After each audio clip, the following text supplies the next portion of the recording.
एक बार फिर से स्वागत है आप सभी का हमारे यूट्यूब के इस प्यारे से प्लेटफॉर्म जिसका नाम है नेट क्रैकर। ज़्यादा से ज़्यादा मात्रा में चैनल को सब्सक्राइब कर लीजिए ताकि न्यू कंसेप्ट्स व नर्सिंग से रिलेटेड वीडियोज़ का अपडेट आपको मिलता रहे। जैसे कि आपने थंबनेल में देख ही लिया होगा, आज का हमारा जो टॉपिक है वो है बेसिक लाइफ सपोर्ट। तो आइए चलते हैं हम अपने टॉपिक की तरफ। What is basic life support? Basic life support defines sequences of procedures performed to restore the circulation of oxygenated blood after a sudden pulmonary cardiac arrest until they can be given full medical care at a hospital. BLS does not include the use of drugs invasive skills. Basic life supports क्या है? ये एक sequence है procedures का जिसमें हम circulation of blood को दोबारा से स्टार्ट करते हैं, जिसमें हमारे जो वाइटल ऑर्गन सेंटर्स होते हैं, वाइटल्स ऑर्गन्स होते हैं, हार्ट है और ब्रेन है, उनको हम पुनर्जीवित करते हैं ताकि वो डैमेज ना हो। बीएलएस एक प्रकार का लाइफ सेविंग प्रोसीजर है। इसमें किसी भी पेशेंट को, किसी भी व्यक्ति को अचानक से बेहोशी आना, अनरिस्पॉन्सिव होना, उस टाइम पे आप जो भी प्रोसीजर करते हो वो बीएलएस की कैटेगरी में आता है और आप उसकी लाइफ को बचा रहे हो, that is BLS.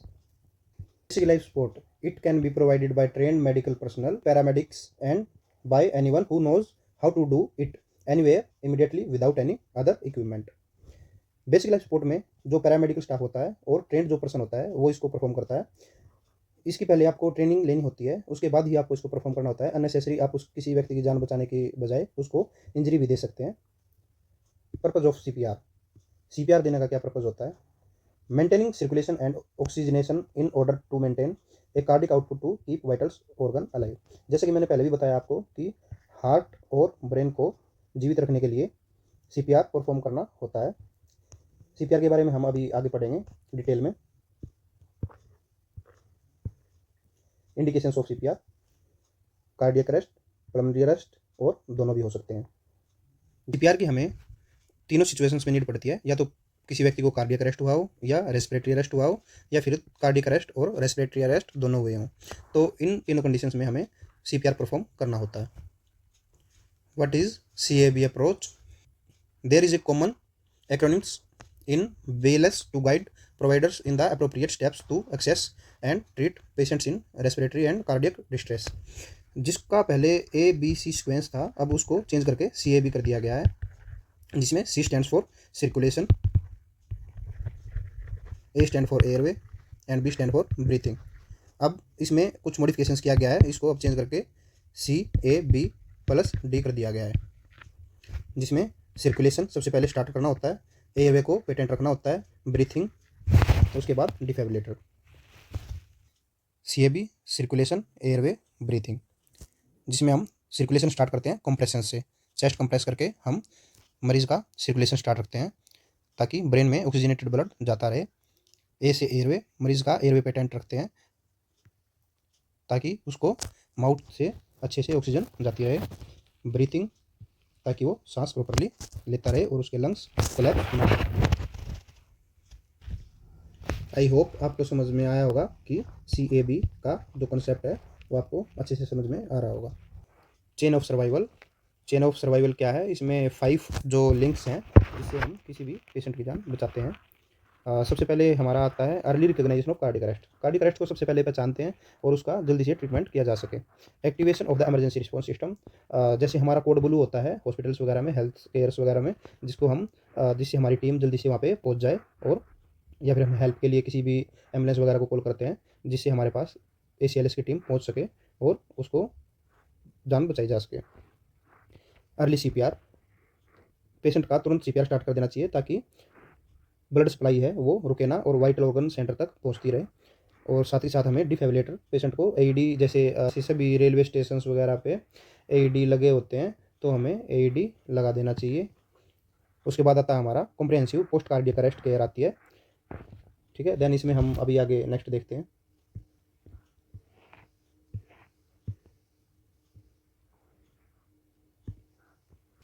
Actions for performing adult CPR. किसी भी अडल्ट पेशेंट में सीपीआर कैसे परफॉर्म करना चाहिए? इसमें सबसे पहला पॉइंट हमारा आता है scene safety, determine responsiveness, check carotid pulse, perform chest compressions, open airway, check breathing and deliver breath. आइए ये सारे स्टेप्स हम पिक्चर्स के थ्रू समझते हैं one by one. First is you find an adult lying on ground. सबसे पहले आपको कोई एक अडल्ट पेशेंट है जो कि आपको ग्राउंड पे पड़ा हुआ मिलता है। सबसे पहले आपको सीन सेफ्टी करनी है। सीन सेफ्टी किसकी करनी है? अपनी भी और मरीज़ की भी। पेशेंट, जैसे इसी पेशेंट का हम एग्जांपल लेते हैं, ये रोड के बीच में है, तो अब और भी गाड़ियाँ आती जाती रहेंगी वहाँ पे, तो सबसे पहले हमें इसको किसी साइड पे सेफ जगह पे लेकर जाना है। चेक रिस्पॉन्सिवनेस, हमें पेशेंट का रिस्पॉन्स चेक करना है। रिस्पॉन्स कैसे चेक करेंगे? हम पेशेंट के साइड पे आएंगे और उसके शोल्डर्स पे टैप करेंगे या फिर उसके शोल्डर्स को सेक करेंगे फास्टली और बोलेंगे are you okay, are you okay, are you okay. अगर पेशेंट 3 बार बोलने पर भी रिस्पॉन्स नहीं कर रहा है तो हमें तुरंत नेक्स्ट स्टेप पे चले जाना है। उसके बाद हम फिर पेशेंट का सर्कुलेशन चेक करेंगे। सर्कुलेशन चेक करने के लिए हम जो हमारी गर्दन के पास होती है कैरोटिड आर्टरी होती है, हम वहाँ पे 2 फिंगर से कैरोटिड पल्स चेक करेंगे और हमें कैरोटिड पल्स चेक करने में 5 to 10 सेकंड्स का ही समय लेना होता है, इससे ज़्यादा हमें समय नहीं लेना होता है। शाउट फॉर हेल्प, अगर हमें कैरोटिड पल्स नहीं मिलती है तो हम हेल्प के लिए बुलाएंगे। देन यहाँ पर 2 चीज़ें हैं कि या तो पल्स आपको मिल जाएगी या पल्स नहीं मिलेगी। अगर पेशेंट की पल्स प्रेजेंट है तो हम ब्रीथिंग पैटर्न चेक करेंगे पेशेंट का, और अगर पल्स प्रेजेंट नहीं है तो हम तुरंत सीपीआर स्टार्ट कर देंगे। CPR stands for cardio pulmonary resuscitation. Cardio means heart, pulmonary means lungs, resuscitation means पुनर्जीवित करना। To start CPR, place patient in supine position on a firm and flat surface. CPR start करने से पहले patient को supine यानी कि बिल्कुल सीधा लिटाना है, फिर मीन्स हार्ड और फ्लैट, बिल्कुल फ्लैट सरफेस पे उसको लिटाना है। Kneel down to the patient and locate the position for chest compression on person's chest. हमें नील डाउन हो जाना है जैसा कि फोटो में दिखाया गया है, एंड लोकेट द पोजीशन को लोकेट करना है फॉर चेस्ट कंप्रेशन, पेशेंट को चेस्ट कंप्रेशन देने के लिए। Location of chest compression, locate the lower 1/3 of the patients sternum between the nipples in the mid line of body. जैसा कि photo में दिखाया गया है, हमें ये स्टर्नम बोन होती है, इसके मिड ऑफ स्टर्नम यानी कि मिड में आना है, एंड जो हमारे निपल्स होते हैं मेल चेस्ट के अकॉर्डिंग उसके एक्सिस पे हमें कंप्रेशन देना होता है। ठीक इसी तरह उसमें हैंड्स की पोजीशन भी हमें देखनी होती है। जो हमारा डोमिनेंट हैंड होता है, डोमिनेंट हैंड बोले तो जिस हाथ से हम काम करते हैं, जैसे कोई राइटी है या कोई लेफ्टी होता है तो वो हाथ हमें नीचे रखना होता है और दूसरे हाथ ऊपर से हमें कंप्रेशन डालना होता है। जैसा कि इस पिक्चर्स में दिखाया गया है कि हमारे हैंड्स की पोजीशन क्या होनी चाहिए।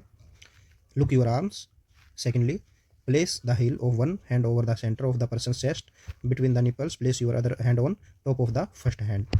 कि आपका जो डोमिनेंट हैंड है उसके ऊपर आपको दूसरा हैंड रखना है। कीप योर एल्बोज स्ट्रेट, आपकी एल्बोज स्ट्रेट होनी चाहिए। And position your shoulders directly above your hands, और आपको अपने शोल्डर से डायरेक्टली वहाँ पे प्रेशर डालना होता है, एल्बोज को मूव नहीं करना होता है। हमें अपने अपर बॉडी वेट को यूज़ करना होता है, शोल्डर से ही हमारा वेट आना चाहिए, हमें हैंड से अपना कोई भी वेट इस पर नहीं डालना चाहिए। Not just your arms as you push straight down on the chest at least 2 inches. जो पेशेंट की चेस्ट है वो 2 इंच तक कंप्रेस होनी चाहिए, approximately 4 to 5 centimetre, and not more than 6 centimetre. हम किसी पेशेंट को गुड क्वालिटी का सीपीआर कैसे दे सकते हैं? प्रेस हार्ड एंड फास्ट, हमें हार्डली प्रेस करना है और जल्दी जल्दी करना है। Allow for full chest recoil with each compression, हमें हर एक कंप्रेशन के बाद उसे रिकॉइल होने का टाइम देना है। चेस्ट कंप्रेशन में हमें कम से कम बाधा आए, इस तरीके से हमें मिनिमल इंटरप्शन होने देना चाहिए। Deliver 30 chest compressions initially, push hard a rate of 100-120 compressions पर मिनट। शुरुआत में हमें 30 चेस्ट कंप्रेशन देने हैं और हार्डली पुश करना है, जिसका रेट 1 मिनट में 100 से 120 बार हो। ओपन द एयरवे, एयरवे को ओपन करने की जो टेक्निक है वो इसमें बताई गई है। After giving 30 chest compressions, open victims airway. There are 2 manoeuvre to open airway. Airway को ओपन करने के लिए यहाँ पे 2 मैन्यूवर्स सिखाए गए हैं, जिसमें हेड टिल्ट, चिन लिफ्ट मैन्यूवर है, जिसमें पेशेंट की हेड को है, जिसमें पेशेंट के हेड को टिल्ट करेंगे और चिन को लिफ्ट करके हम ये मैन्यूवर यूज़ करते हैं। बट इसको हम अवॉइड करेंगे जिसकी स्पाइनल कॉर्ड की इंजरी हो रखी हो। उसमें हम सिर्फ जो थ्रस्ट मैनूवर ही अप्लाई करेंगे। एंड सेकेंडली इज जो thrust manoeuvre. There is methods of rescue breath: mouth to nose, ventilation with bag and mask, ventilation with advance airway. जैसा कि आप फोटोज़ में देख सकते हैं, इसमें दिखाया गया है कि कैसे कैसे हम रेस्क्यू ब्रीथ दे सकते हैं। Mouth to mouth breathing: use a barrier device if available. अगर आपके पास कोई बैरियर डिवाइस अवेलेबल है तो आप वो यूज़ कर सकते हैं। पिंच द नोज़ को पिंच करके। For mouth to mouth breathing, mouth to mouth breathing करने के लिए हमें पेशेंट के नोज़ को पिंच करना होता है। Make a seal using your mouth over the mouth of the patient और यूज़ ए पॉकेट मास्क और बैग मास्क। आप उसके लिए एक पॉकेट मास्क भी यूज़ कर सकते हैं या फिर एक बैग मास्क भी यूज़ कर सकते हैं। Bag and mask ventilation: bag and mask ventilation कैसे किया जाता है, इसमें हमें टेक्निक बताई गई है। The one hand E and C technique: एक हाथ से हमें ई और सी दोनों बनाना होता है, जिसमें पिक्चर्स में आपको दिखाया भी गया है। इसमें हम आगे आपको दिखा देते हैं, अच्छे से थोड़ा और क्लियर हो जाएगा।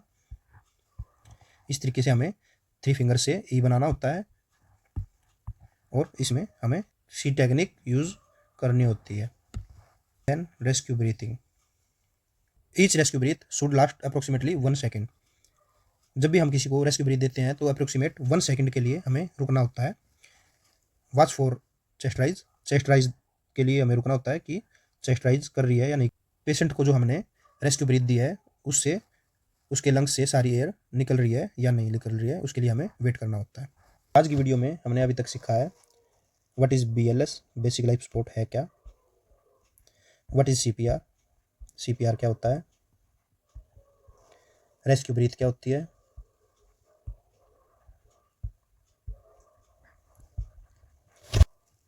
ये हमारा इस वीडियो का पार्ट A था, जो कि अब हम नेक्स्ट पार्ट B में बाकी का कंप्लीट BLS पढ़ेंगे।